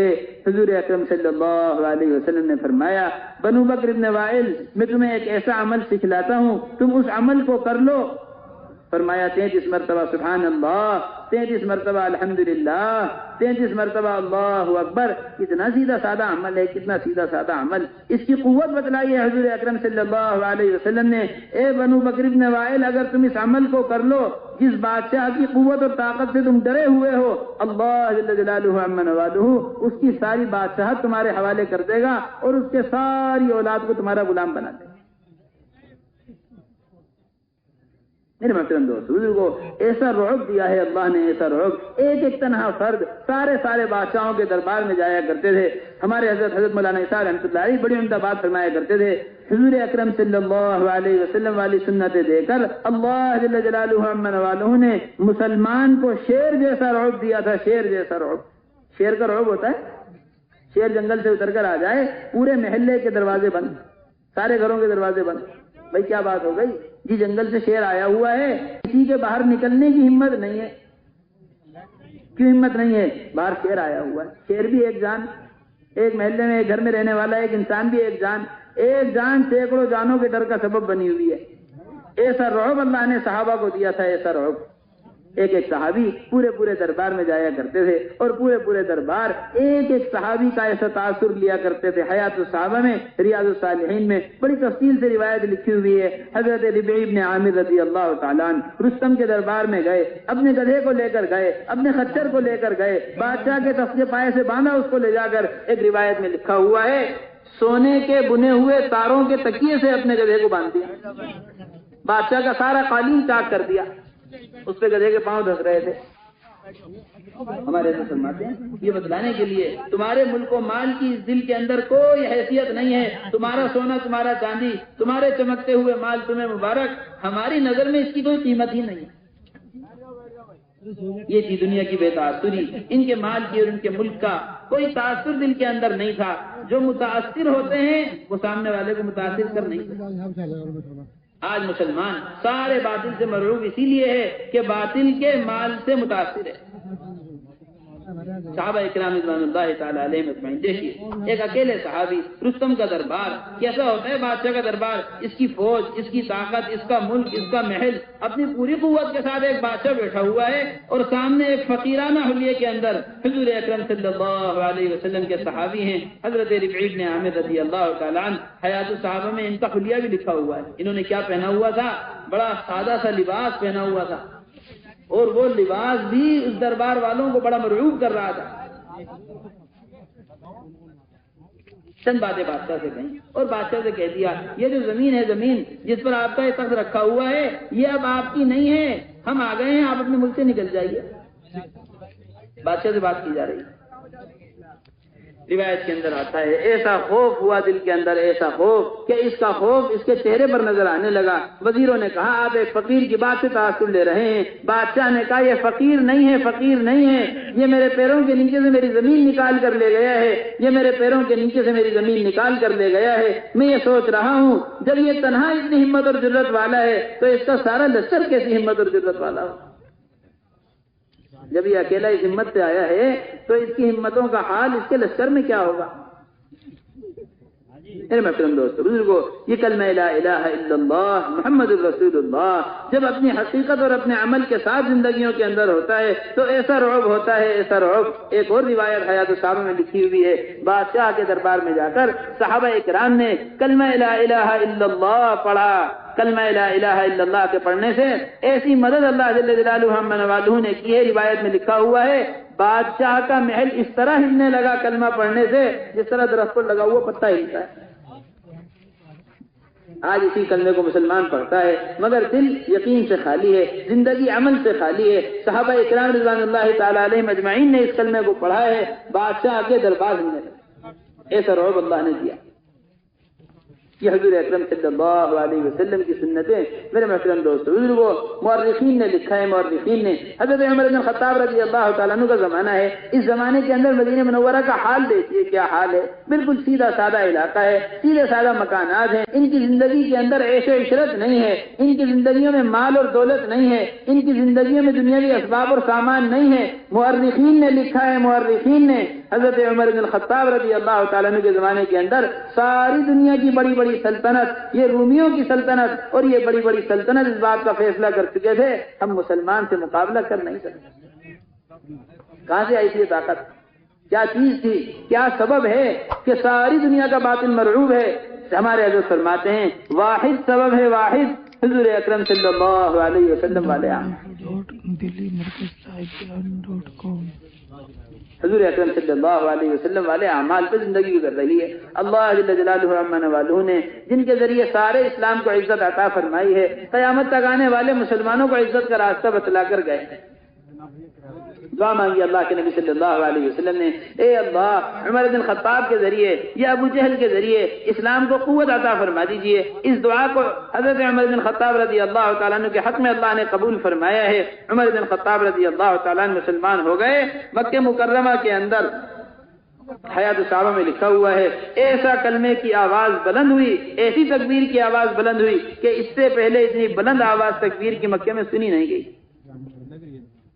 مکہ مکرمہ کی گلی میں نکل گئے کہ عمر بن الخطاب اسلام لے کر آیا ہے کوئی پہلوان ہے کسی کی ہمت جو عمر بن الخطاب کو روک سکے؟ حضرت عبداللہ بن مسعود رضی اللہ تعالیٰ عنہ فرماتے ہیں حضرت عمر بن الخطاب رضی اللہ تعالیٰ عنہ کا اسلام لے کر آنا یہ سارے اسلام کے لیے عزت ہے، سارے اسلام کے لیے عزت، آپ کی خلافت سارے اسلام پر رحمت۔ دیکھیے میرے محترم دوستو بزرگوں، جن کے ذریعے سارے اسلام کو عزتوں سے نوازا ہے اللہ نے، وہ قیامت تک آنے والے مسلمان کو عزت کا راستہ بتلا رہے ہیں۔ روایتیں لکھی ہوئی ہیں، حیات الصحابہ میں لکھی ہوئی ہیں، حدیث شریف کی دیگر کتابوں میں لکھی ہوئی ہیں۔ حضرت عمر رضی اللہ تعالیٰ عنہ جب شام کے علاقے میں تشریف لے گئے، دیکھیے مسلمان سمجھتا ہے کہ فلانے ماحول میں جاؤں گا تو فلانے لباس کے ذریعے عزت ملے گی، فلانے لوگوں میں جاؤں گا تو ان کے طریقوں کے ذریعے عزت ملے گی، فلانی جگہ جاؤں گا تو اچھی سواری سے عزت ملے گی، فلانی جگہ جاؤں گا تو انگریزی لباس سے عزت ملے گی، فلانی جگہ جاؤں گا تو انگریزی چہرے سے عزت ملے گی۔ یہ دیکھیے روایت حیات الصحابہ میں لکھی ہوئی ہے، حدیث شریف کی اور کتابوں میں لکھی ہوئی ہے۔ حضرت عمر بن الخطاب رضی اللہ تعالیٰ عنہ شام کے علاقے میں بڑا سیدھا سادہ انداز، ایک روایت ہے حضرت ابو عبیدہ بن الجراح رضی اللہ تعالیٰ عنہ کے ساتھ اپنے موزوں کو اٹھایا، اپنے کندھوں پر ڈالا ہوا ہے۔ حضرت عمر بن الخطاب رضی اللہ تعالیٰ عنہ بالکل سیدھے سادہ انداز میں ٹہل رہے تھے۔ ایک روایت کے اندر ہے بہت سیدھی سادہ سواری پر، بہت عام سواری پر سوار حضرت عمر بن الخطاب رضی اللہ تعالیٰ عنہ، اور کپڑے ایسے ہیں کہ کپڑوں پر پیوند لگے ہوئے ہیں، پیوند روایت کے اندر آتا ہے ایک طرح سے کپڑا میلا ہو گیا، اس کو دھو کر صاف کر لیا، میلے کچیلے کپڑے، پیوند لگے ہوئے کپڑے۔ یہ شام کا علاقہ، یہاں کے لوگوں نے کہا حضرت عمر بن الخطاب رضی اللہ تعالیٰ عنہ سے امیر المومنین آپ کی سواری اگر عمدہ ہوتی، اعلیٰ نسل کی ہوتی اور آپ کا لباس نیا ہوتا، یہ جو پیوند لگا ہوا لباس ہے یہ نہ آپ نے پہنا ہوا ہوتا، کوئی نیا لباس پہنا ہوا ہوتا اور آپ کی سواری ذرا اچھی نسل کی عمدہ سواری ہوتی تو آپ یہاں کے لوگ آپ کو مزید عزت دیتے، آپ کو مزید عزت ملتی، آپ کو مزید عزت کی نگاہ سے دیتے۔ ہمارے حضرت فرماتے ہیں اس میں غور فکر کرنے کی بات ہے یہ کہ یہ پرانے لباس کے مقابلے نیا لباس پیش کیا جا رہا ہے، کوئی اسلامی لباس کے مقابلے کسی انگریزی لباس کو، یہود و نصارہ کے فیشن کو پیش نہیں کیا گیا کہ دشمنوں کا لباس پیش کیا جا رہا ہو، بلکہ پرانے کے مقابلے نیا پیش کیا جا رہا ہے۔ امیر المومنین اگر آپ کی سواری اچھی ہوتی، آپ کا لباس پرانے کے بجائے نیا ہوتا تو یہاں کے لوگ آپ کو مزید عزت کی نگاہ سے دیکھتے۔ دیکھیے کتنی عمدہ بات فرمائی ہے، کتنی عمدہ بات، کتنی عمدہ بات۔ حضرت عمر بن الخطاب رضی اللہ تعالیٰ عنہ نے فرمایا ہمیں اللہ جل جلالہ عما نوالہ نے اسلامی طریقوں کے ذریعے عزت دی ہے، اگر ہم نے اسلامی طریقوں کو چھوڑ دیا اللہ پھر ہمیں ذلیل کر کے دکھلائے، اگر ہم نے اسلامی طریقوں کو چھوڑ دیا اللہ پھر ہمیں ذلیل کر کے دکھلائے گا۔ دوسری روایت کے اندر ہے حضرت ابو عبیدہ بن الجراح رضی اللہ تعالیٰ عنہ سے فرمایا ابو عبیدہ تم خود بتلاؤ ہم کتنے غریب بڑی قوم تھے، کون بیٹھتا تھا ہمارے پاس؟ کس نے عزت دی تھی ہمیں؟ کون عزت سے پیش آتا تھا؟ کوئی ہماری عزت نہیں کرتا تھا۔ آج سارے عالم میں عزت ہو رہی ہے، یہ صرف اسلامی طریقوں کی وجہ سے ہے۔ ابو عبیدہ اگر ہم نے اسلامی طریقوں کو چھوڑ دیا، اللہ ہمیں پھر ذلیل کر کے دکھائے۔ میرے محترم دوستو، وہ آج مسلمان کہتا ہے کہ یہ سنت ہی تو ہے، واجب تھوڑا ہی ہے، فرض تھوڑا ہی ہے۔ بڑی عمدہ بات ہمارے حضرت فرماتے ہیں، بڑی عمدہ بات۔ آج مسلمان سنت کو سنت ہونے کی وجہ سے چھوڑ رہا ہے۔ صحابہ اکرام رضوان اللہ تعالی علیہم اجمعین سنت پر سنت ہونے کی وجہ سے عمل کیا کرتے ہیں۔ میرے نبی کا طریقہ ہے، کچھ بھی ہو جائے اس طریقے کو نہیں چھوڑا جا سکتا۔ یہ تو میرے حبیب جناب رسول اللہ صلی اللہ علیہ وسلم کا طریقہ ہے، کچھ بھی ہو جائے اس طریقے کو نہیں چھوڑا جا سکتا۔ آج مسلمان کہتا ہے بھائی سنت ہی تو ہے، موقع لگا تو کر لیو، نہ موقع لگا تو مت کرو۔ علماء اکرام نے لکھا ہے، دیکھیے خدا نہ کرے، اللہ نہ کرے، 100 مرتبہ اللہ نہ کرے، اگر کوئی سنت کو ہلکا سمجھ کر چھوڑ رہا ہے اس سے بڑا کوئی محروم نہیں ہے۔ محروم شاہ صاحب نے لکھا ہے اپنی تفسیر کے اندر، بڑے مفسر ہیں، بڑے مفسر، اور بڑی تفسیر ہے، بڑی تفسیر، تفسیر فتح العزیز کے اندر لکھا ہوا ہے۔ شاہ صاحب نے لکھا ہے اپنی تفسیر کے اندر، جو مسلمان سنت کو ہلکا سمجھ کر چھوڑ دیتا ہے وہ فرائض سے بھی محروم کر دیا جاتا ہے، اور خدا نہ کرے، اللہ نہ کرے کوئی فرائض سے محروم کر دیا جائے۔ علماء کرام نے لکھا ہے بڑے بڑے گناہوں میں مبتلا ہو جاتا ہے، اس کو اندازہ بھی نہیں ہوتا۔ اس ساری زندگی کی ہلاکت کی ابتدا سنت کو ہلکا سمجھنے سے ہوتی ہے۔ میرے محترم دوستو، دل کے اندر محبت، حضور اکرم صلی اللہ علیہ وسلم کی محبت، اس محبت کا تقاضا ہی یہی ہے، اس کے چہرے پر سنت نظر آ رہی ہو، اس کے لباس میں سنت نظر آ رہی ہو، اس کی زندگی کے طریقوں میں سنت نظر آ رہی ہو۔ کلمہ لا الہ الا اللہ دل کی چیز ہے، اور محمد رسول اللہ کے ذریعے اس کی پہچان ہوتی ہے کہ یہ کلمہ لا الہ الا اللہ والا ہے۔ سر سے لے کر پاؤں تک جناب رسول اللہ صلی اللہ علیہ وسلم کے طریقے پر زندگی اس دل میں کلمے کی علامت۔ اس لیے کہا جائے بھائی ماشاءاللہ داڑھی رکھتی ہوتی، آپ نے سنت پر عمل کر لیا ہوتا، کتنے اچھے لگتے، کتنا اچھا لگتا آپ کا چہرہ۔ یوں کہتے ہیں کہ جی آپ چہرے پر مت جاؤ، آپ لباس پر مت جاؤ، آپ ظاہر پر مت جاؤ، دل کے اندر اللہ کی بہت محبت، آپ دل کا حال نہیں جانتے۔ اس لیے کہا جائے نا بھائی کہ اللہ کے نبی صلی اللہ علیہ وسلم کی سنت ہے کہ جی بھائی آپ چہرے پر مت جاؤ، آپ ظاہر پر مت جاؤ، دل کے اندر اللہ کی بہت محبت، دل کے اندر دین کی بہت محبت ہے۔ دیکھیے حضرت شیخ زکریا نے نقل کیا ہے، حضرت شیخ زکریا رحمۃ اللہ علیہ نے نقل کیا ہے اپنی کتاب کے اندر مفسرین کے حوالے سے، وہ شخص جو اللہ جل جلالہ عم نوالہ کی محبت کا دعویٰ کرتا ہے مگر حضور اکرم صلی اللہ علیہ وسلم کے طریقے پر زندگی نہیں گزارتا، سنتوں کو اختیار نہیں کرتا، ایسا دعویٰ کرنے والا اپنے دعوے میں بالکل جھوٹا ہے۔ ایسا دعویٰ کرنے والا اپنے دعوے میں جھوٹا ہے۔ اللہ فرما رہے ہیں قل ان کنتم تحبون اللہ فاتبعونی یحببکم اللہ ویغفر لکم ذنوبکم۔ نبی جی آپ کہہ دیجئے اگر تم اللہ سے محبت کرتے ہو، اگر تم اللہ سے محبت کرتے ہو تو نبی کی اتباع کرو، نبی کی اتباع، یہ نبی کی اتباع کرنا تمہیں اللہ کا محبوب بنا دے گا اور تمہارے گناہوں کو بھی معاف کر دے گا۔ اتنے میرے محترم دوستو بزرگوں، کیسا عشق ہونا چاہیے، کیسی فکر ہونی چاہیے، کیسی محبت ایک ایک عام اور خاص مسلمان کو حضور اکرم صلی اللہ علیہ وسلم کے مبارک طریقوں سے ہونی چاہیے۔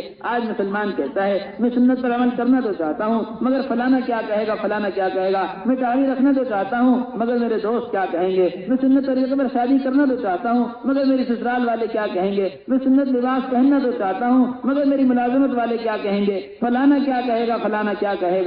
آج مسلمان نے یہ سوچ کر حضور اکرم صلی اللہ علیہ وسلم کی مبارک سنت کو چھوڑا ہے۔ مسلمان نے یہ نہیں سوچا، مسلمان نے یہ نہیں سوچا کہ قیامت کے آج جن رشتہ داریوں اور وسیلوں کی وجہ سے یہ حضور اکرم صلی اللہ علیہ وسلم کے طریقے کو چھوڑ رہا ہے، قیامت میں ان رشتہ داریوں کا کیا حال ہوگا، ان رشتوں کا کیا حال ہوگا۔ اللہ قرآن میں بیان فرما رہے ہیں یوم یفر المرء من اخیہ وامہ وابیہ وصاحبتہ وبنیہ لکل امرئ منہم یومئذ شأن یغنیہ۔ اللہ فرما رہے ہیں یہ دن ہے قیامت کا دن، دوست کو پہچانے گا نہیں، ماں بچوں کو پہچانے گی نہیں۔ آج تو بیمار دیکھتی ہے پوری رات جاگ کر گزارتی ہے، کل ایک نیکی دینے کو تیار نہیں ہوگی، ایک نیکی دینے کو تیار جب اس کے بیٹے کو ایک نیکی کی ضرورت ہو۔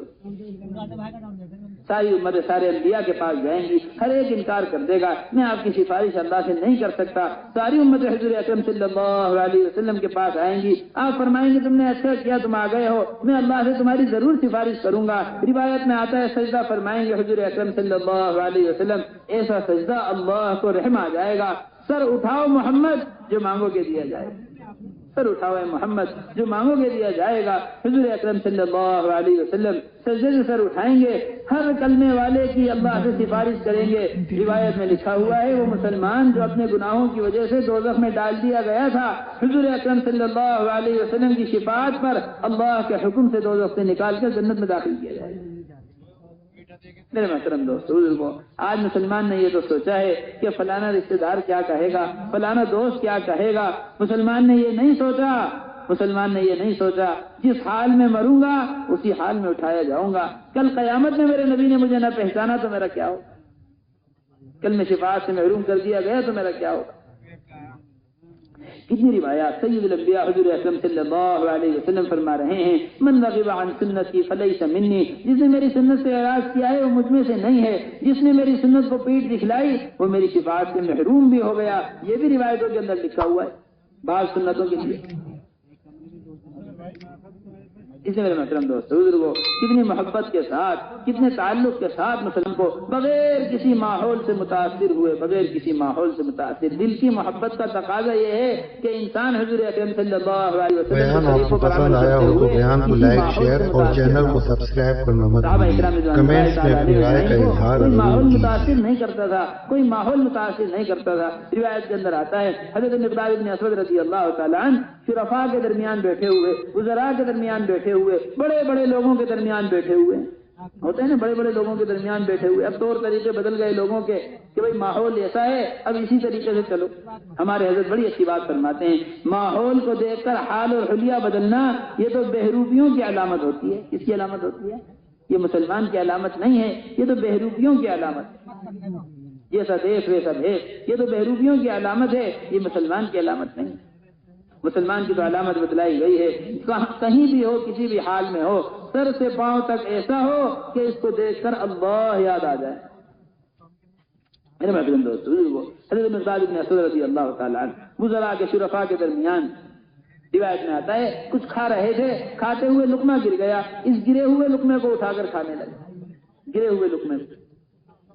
علماء اکرام نے لکھا ہے یہ گرا ہوا لقمہ ناپاک نہ ہو گیا ہو تو اس کو صاف کر کے کھا لینا سنت، اس سنت کو ادا کر رہے ہیں۔ حضرت مقداد بن اسود رضی اللہ تعالیٰ عنہ لوگوں نے کہا آپ گرا ہوا اٹھا کر کھا رہے ہیں، یہاں بڑے بڑے لوگ بیٹھے ہوئے ہیں، بڑے بڑے لوگ یہ دیکھیں گے تو کیا کہیں گے، یہ دیکھیں گے تو کیا کہیں گے، لوگ کہتے ہیں نا بھائی یہ دیکھیں گے تو کیا کہیں گے، دیکھیے یہ دیکھیں گے تو کیا کہیں گے۔ کوئی اگر سنت کے مقابلے جملہ بولے، قیامت تک آنے والے مسلمانوں کو جواب سکھلایا ہے حضرت مقداد بن اسود رضی اللہ تعالیٰ عنہ نے، قیامت تک اگر کوئی کہے کہ بھئی تم سنت پر عمل کر رہے ہو، یہ دیکھیں گے تو کیا کہیں گے، تو یہ جواب دیا جائے جو جواب حضرت مقداد بن اسود رضی اللہ تعالیٰ عنہ نے دیا، فرمایا اترک سنت حبیبی لہؤلاء الحمقاء، اترک سنت حبیبی لہؤلاء الحمقاء، کیا میں ان بے عقل لوگوں کی وجہ سے اپنے حبیب جناب رسول اللہ صلی اللہ علیہ وسلم کے مبارک طریقے کو چھوڑ دوں؟ کن کی وجہ سے؟ ان بے عقل لوگوں کی وجہ سے۔ میرے محترم دوست بزرگوں، ہمارے نبی جناب رسول اللہ صلی اللہ علیہ وسلم رحمت للعالمین ایک ایک امتی کے لیے کتنی دعائیں مانگی ہیں، ایک ایک امتی کو ہر قدم یاد رکھا ہے، ہر قدم۔ افسوس ہے افسوس کہ امت نے ہر قدم نبی کے طریقوں کو بلایا۔ اللہ کے نبی صلی اللہ علیہ وسلم سب سے زیادہ محبت حضرت ام عائشہ، سب سے زیادہ محبت حضرت ام عائشہ سے۔ آپ کو سب سے زیادہ کس سے محبت ہے؟ فرمایا عائشہ سے سب سے زیادہ محبت ہے، ام عائشہ سے سب سے زیادہ محبت فرماتے تھے۔ حیات الصحابہ میں روایت لکھی ہوئی ہے، حضرت ام عائشہ رضی اللہ تعالیٰ عنہ نے کہا اللہ کے نبی صلی اللہ علیہ وسلم آپ میرے لیے دعا کر دیجئے۔ اللہ کے نبی صلی اللہ علیہ وسلم نے فرمایا اے اللہ عائشہ کے تمام گناہ معاف فرما دیجئے۔ حضرت ام عائشہ رضی اللہ تعالیٰ عنہ روایت میں آتا ہے اتنا خوش ہوئی، اتنا خوش کہ خوشی میں لوٹ پوٹ ہو گئی۔ خوشی میں کیا ہو گئی؟ فرماتی ہیں میرا سر میری گود کو لگ گیا، اتنا خوش ہوئی۔ حضرت ام عائشہ رضی اللہ تعالیٰ عنہ، حضور اکرم صلی اللہ علیہ وسلم نے فرمایا عائشہ تم خوش ہو رہی ہو، اللہ کے نبی صلی اللہ علیہ وسلم میں کیوں خوش نہ ہوں، آپ کی دعا مجھے مل گئی، کتنی بڑی بات۔ فرمایا حضور اکرم صلی اللہ علیہ وسلم نے جس دعا پر عائشہ تم خوش ہو رہی ہو، اپنی امت کے لیے ہر نماز کے بعد وہ دعا کرتا ہوں، اپنی امت کے لیے ہر نماز کے بعد وہ دعا کرتا ہوں۔ دیکھیے تو صحیح میرے محترم دوستو، حضور وہ نبی ہیں جنہوں نے امت کو کسی قدم نہیں بلایا تھا، اور یہ وہ امت ہے جس نے اپنی زندگی کے ہر طریقے میں، ہر ضرورت کے پورا کرنے میں اپنے نبی کے احسانات کو، اپنے نبی کے طریقوں کو بلا دیا۔ میرے محترم دوستو بزرگو، دل کی گہرائیوں کے ساتھ ہم عزم کر لیں، دل کی گہرائیوں کے ساتھ جتنی گزر گئی وہ گزر گئی، اس کے بعد یہیں اسی مجلس کے اندر عزم کر لیں انشاءاللہ تعالی اپنی زندگی کی ہر چھوٹی بڑی ضرورت کو انشاءاللہ تعالی آج کے بعد حضور اکرم صلی اللہ علیہ وسلم کے مبارک طریقے پر ہی پورا کریں گے انشاءاللہ۔ دیکھیے تو صحیح ہمارے حضرت کتنی عمدہ بات بتلاتے ہیں، باپ کے دشمن کے ساتھ اگر بیٹا دوستی کر لے، بھائی کے دشمن کے ساتھ اگر بھائی دوستی کر لے تو ان کا تعلق بحال نہیں رہ سکتا، ان کے تعلق کے اندر کمی آ جائے گی، ان کے تعلق کے اندر فرق آ جائے گا۔ حضور اکرم صلی اللہ علیہ وسلم کے ساتھ، حضور اکرم صلی اللہ علیہ وسلم کے دشمن کے ساتھ اگر مسلمان دوستی کر لے، دشمن کے طریقے کو اپنا لیا، دشمن کے فیشن کو اپنا لیا، دشمن کے لباس کو اپنا لیا، زندگی گزارنے کے لیے نبی کے دشمن کی زندگی کو اختیار کیا، یہ بات حضور اکرم صلی اللہ علیہ وسلم کو کتنا ناراض کرے گی، کتنا ناراض۔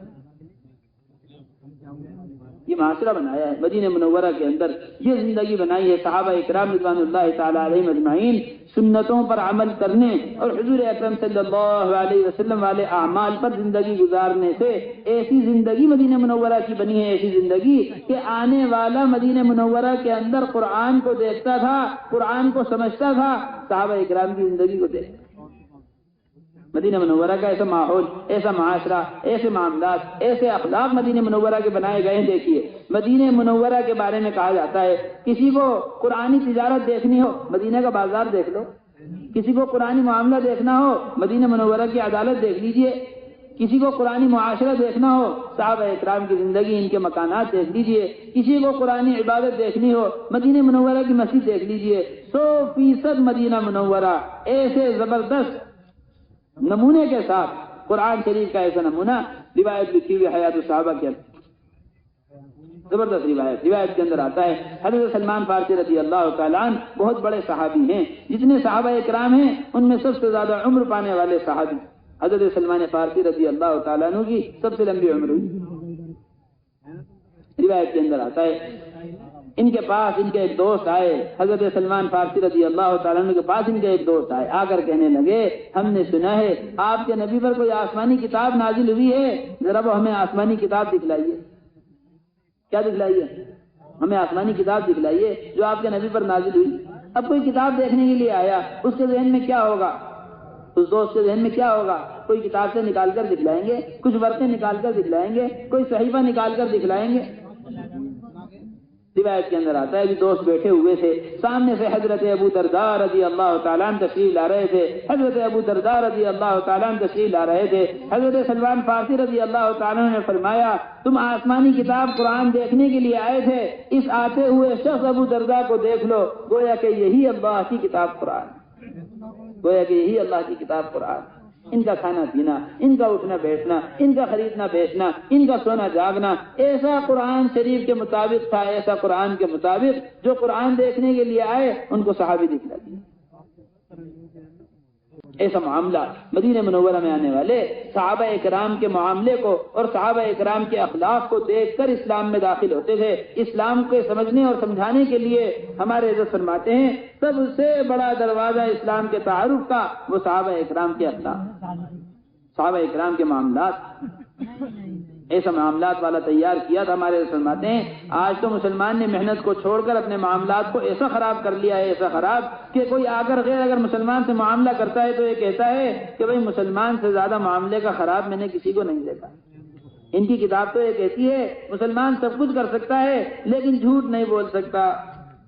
ان کے نبی تو یہ کہتے ہیں من غشنا فلیس منا، جو دھوکہ دے اپنی تجارت کے اندر، جو دھوکہ دے اپنے معاملے کے اندر وہ ہم میں سے نہیں ہے، مگر مسلمان سے زیادہ جھوٹ اور دھوکہ دینے والا میں نے کسی کو نہیں دیکھا۔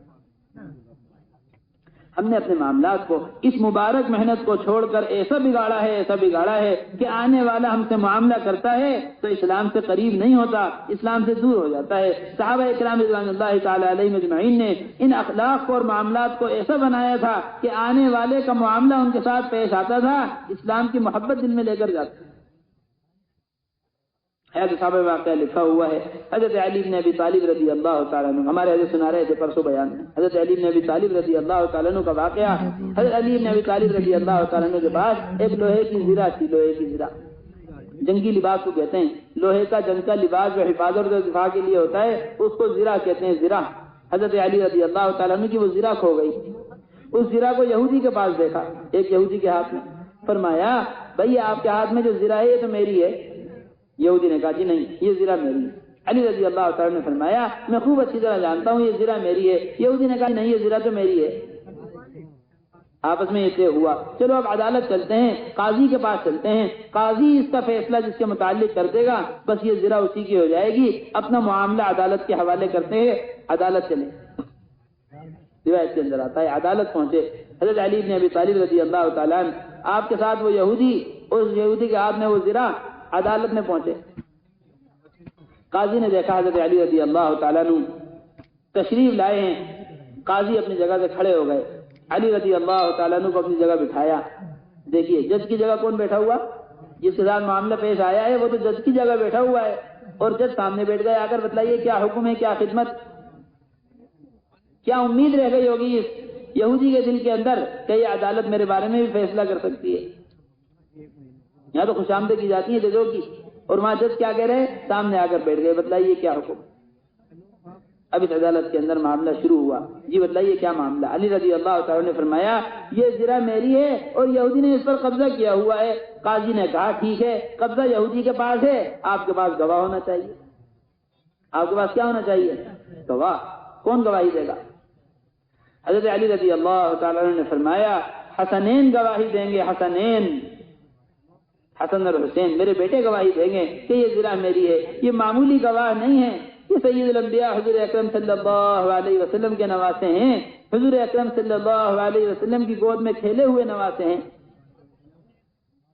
روایت کے اندر آتا ہے قاضی نے کہا گواہ تو بہت اچھے ہیں مگر اسلام کے اندر بیٹے کی گواہی باپ کے حق میں قبول نہیں ہوتی، بیٹے کی گواہی باپ کے حق میں قبول نہیں ہوتی اسلام میں۔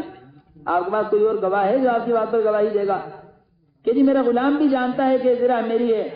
قاضی نے کہا جی نہیں، غلام کی گواہی بھی آقا کے حق میں قبول نہیں ہے، اور دوسری بات یہ بھی ہے کہ غلام کی گواہی ناقص ہوتی ہے، غلام کی گواہی کو کامل نہیں مانا جاتا، کہ غلام کی گواہی بھی قبول نہیں ہوگی۔ بتلائیے اور کون گواہ ہے؟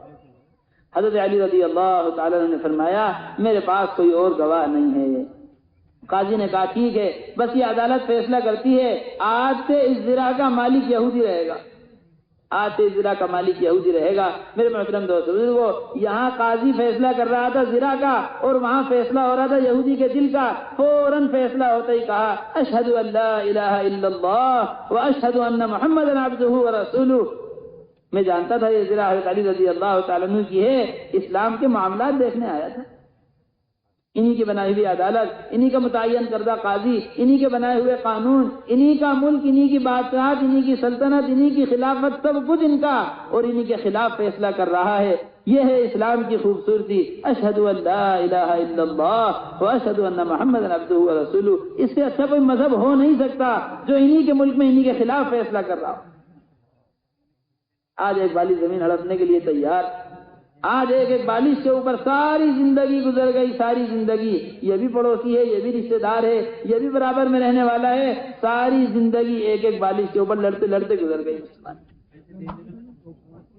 ایسے معاملات والا بنایا تھا، ایسے اخلاق والا بنایا تھا، ایسا معاشرہ سکھلایا ہے معاشرہ۔ میرے محترم دوستو، ہمارے حضرت فرماتے ہیں ایسے زبردست معاملات بنائے تھے، ایسا زبردست معاشرہ بنایا تھا کہ آنے والا دشمن شرمندہ ہو کر جاتا تھا، شرمندہ۔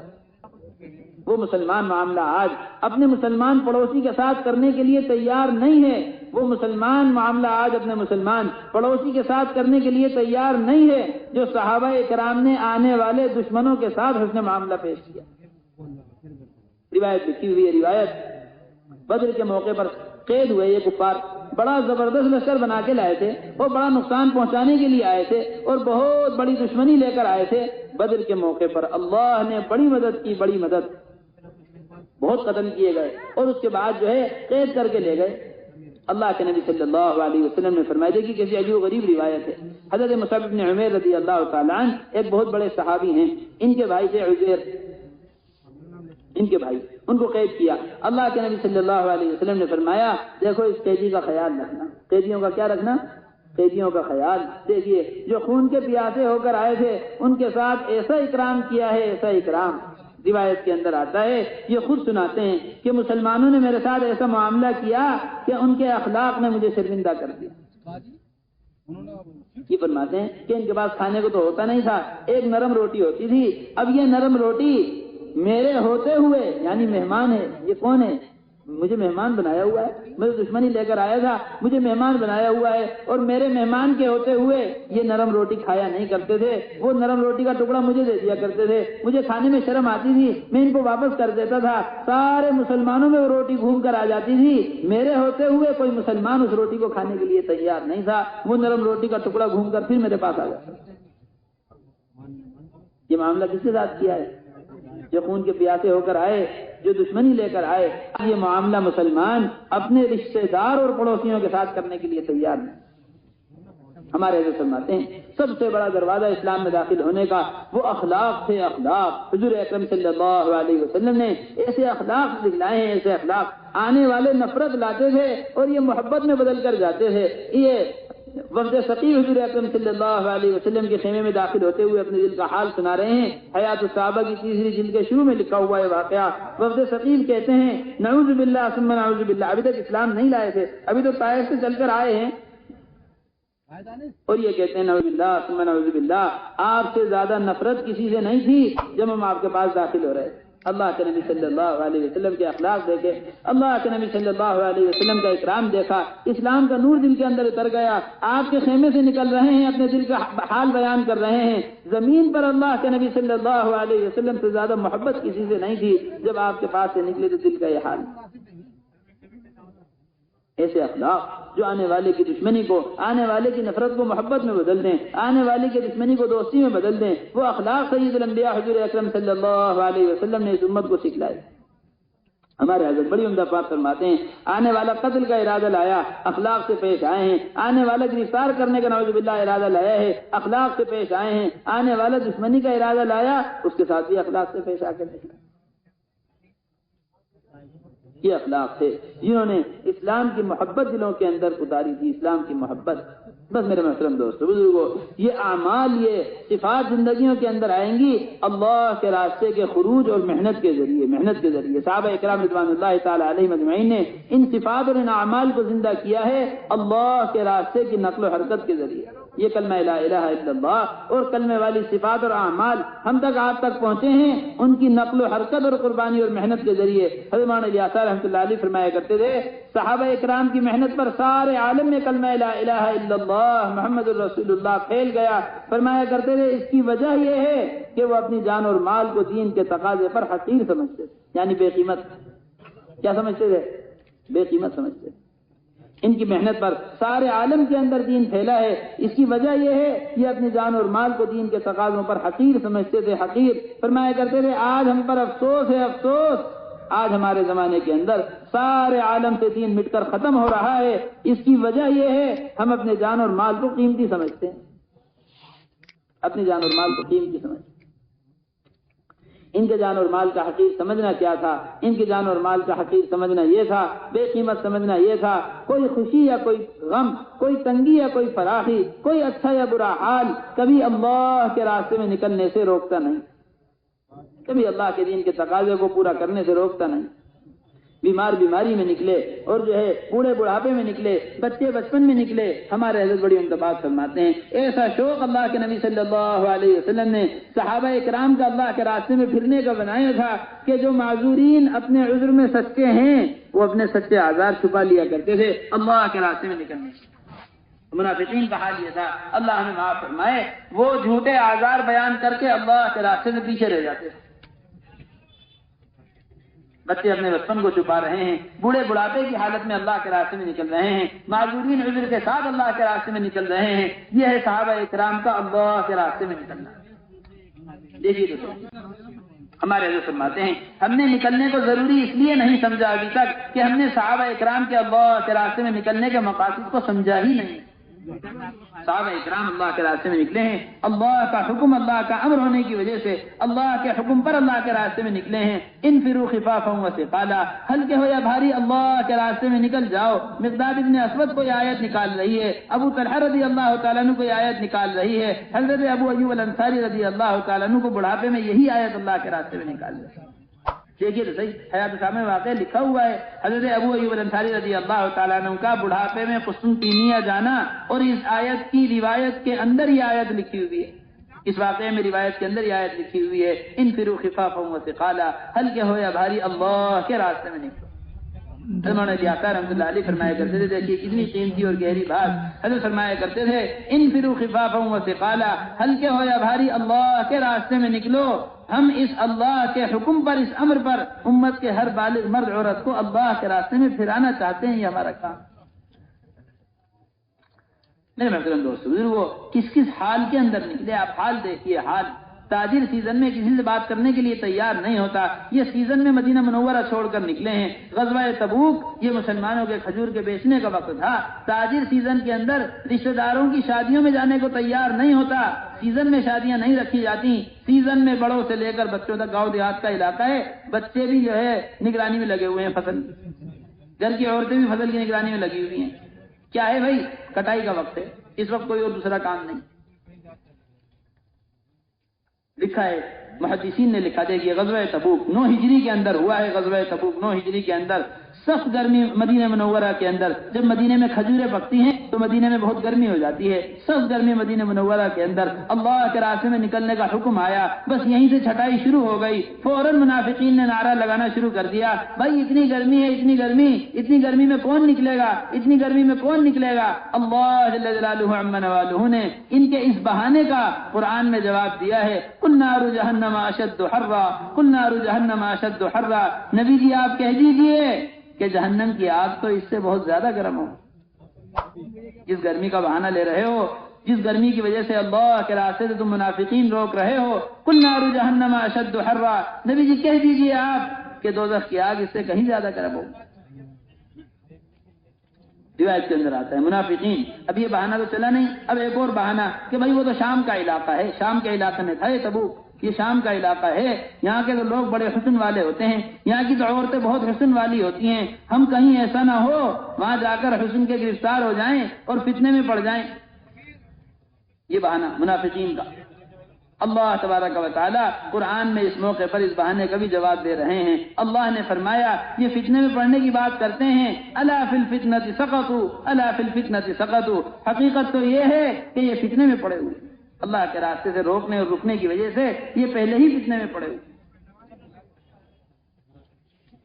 عجیب و غریب وقت ہے۔ اللہ کے نبی صلی اللہ علیہ وسلم، یہ روایت کے اندر لکھا ہوا ہے، تبوک سے جو ہے تاجر آئے، انہوں نے آ کر بتلایا کہ بڑے دشمنی کے ساتھ دشمن آ رہا ہے، بڑی تیاری کے ساتھ۔ اللہ کے نبی صلی اللہ علیہ وسلم نے فرمایا ہم دشمن کا دشمن کی سرحد پر جا کر ہی مقابلہ کریں گے، بڑے مال کی ضرورت، بڑے انتظام کی ضرورت۔ فرمایا سب مال جمع کرو۔ حضرت ابو بکر صدیق رضی اللہ تعالیٰ عنہ اس تبوک کے موقع پر مال لے کر آئے۔ اللہ اکبر، حضرت ابو بکر صدیق رضی اللہ تعالیٰ عنہ بڑا مال لے کر آئے، حضرت عمر بن خطاب رضی اللہ تعالیٰ عنہ بڑا مال لے کر آئے۔ اللہ کے نبی صلی اللہ علیہ وسلم نے سوال تبدیل کر دیا، یہ نہیں فرمایا ابو بکر کتنا لائے ہو، یہ فرمایا ابو بکر کیا چھوڑ کر آئے گھر پر۔ یہ نہیں فرمایا ابو بکر کیا لائے ہو، بلکہ فرمایا ابو بکر کیا چھوڑ کر آئے ہو۔ اللہ کے نبی صلی اللہ علیہ وسلم اللہ کے اور اس کے رسول کے نام کو چھوڑ کر آیا ہوں، باقی گھر کے اندر اور کوئی چیز نہیں، باقی گھر کے اندر اور کوئی چیز نہیں۔ حضرت عمر بن خطاب رضی اللہ تعالیٰ عنہ سے پوچھا کتنا لائے ہو، کہ جی آدھا لے کر آیا ہوں۔ اپنے سارے مال میں سے آدھا لے کر آ جانا بہت بڑی بات ہے، بہت بڑی بات۔ حضرت ابو بکر صدیق رضی اللہ تعالیٰ عنہ نے فرمایا وَلِلَّهِ عِنْدِي مَعَاد وَلِلَّهِ عِنْدِي مَعَاد کہ ابو بکر پر اللہ کا وعدہ ہمیشہ رہے گا، یعنی اللہ جب بھی مانگیں گے ابو بکر ہمیشہ لے کر آئے گا، ہمیشہ لے کر آئے گا۔ حضرت عمر بن خطاب رضی اللہ تعالیٰ عنہ نے فرمایا وَلِلَّهِ عِنْدِي مَعَاد کہ میں جو لے کر آیا ہوں اس کا بدلہ صرف اللہ ہی دے سکتا ہے۔ اللہ کے نبی صلی اللہ علیہ وسلم نے فرمایا تم دونوں کے جملوں میں جیسا فرق ہے ایسا ہی تم دونوں کے صدقوں کے درمیان بھی فرق ہے۔ تو صحابہ میں لکھی ہوئی روایت۔ حضرت عثمان غنی رضی اللہ تعالیٰ عنہ نے اتنا بڑا مال خرچ کیا اس تبوک کے موقع پر، اتنا بڑا مال خرچ کیا، اللہ کے نبی صلی اللہ علیہ وسلم نے فرمایا آج کے بعد عثمان غنی رضی اللہ تعالیٰ عنہ کے بارے میں فرمایا آج کے بعد عثمان کو کوئی چیز نقصان نہیں پہنچا سکتی، اتنا خرچ کر چکے ہیں اللہ کے لیے تبوک کے موقع پر حضرت عثمان غنی رضی اللہ تعالیٰ عنہ۔ چنانچہ یہ سارا انتظام ہونے کے بعد بھی خرچہ پورا نہیں ہوا، ابھی بھی بہت مال کی ضرورت تھی۔ صحابی آئے، 3 صحابی آئے، اللہ کے نبی صلی اللہ علیہ وسلم ہمارے پاس انتظام نہیں ہے، ہم جانا چاہتے ہیں آپ کے ساتھ تبوک۔ فرمایا حضور اکرم صلی اللہ علیہ وسلم نے انتظام تو میرے پاس بھی نہیں، انتظام تو ہمارے پاس بھی نہیں، ان کو سواری مل نہیں سکی، یہ لوگ واپس جانے لگے، ان کی آنکھوں میں آنسو بھرے ہوئے تھے کہ ان کے پاس نکلنے کا انتظام نہیں تھا۔ اللہ جل جلالہ عما نوالہ نے ان کے غم کو قرآن میں بیان کیا ہے تولوا واعینہم تفیض من الدمع حزنا الا یجدوا ما ينفقون کہ ان کے پاس خرچہ نہیں ہوتا تو ان کی آنکھیں آنسوؤں سے بھری ہوئی ہوتی ہیں۔ اللہ ان کے درد کو جانتے ہیں کہ کس جذبے سے نکلنے کے لیے آئے تھے اور کس درد کو لے کر جا رہے ہیں انتظام نہ ہونے کی وجہ سے۔ خود اتنے سچے ہیں یہ اپنے درد کے اندر، اتنے سچے کہ ان کے درد کو اللہ قرآن میں بیان کر رہے ہیں تولوا واعینہم تفیض من الدمع حزنا الا یجدوا ما ينفقون۔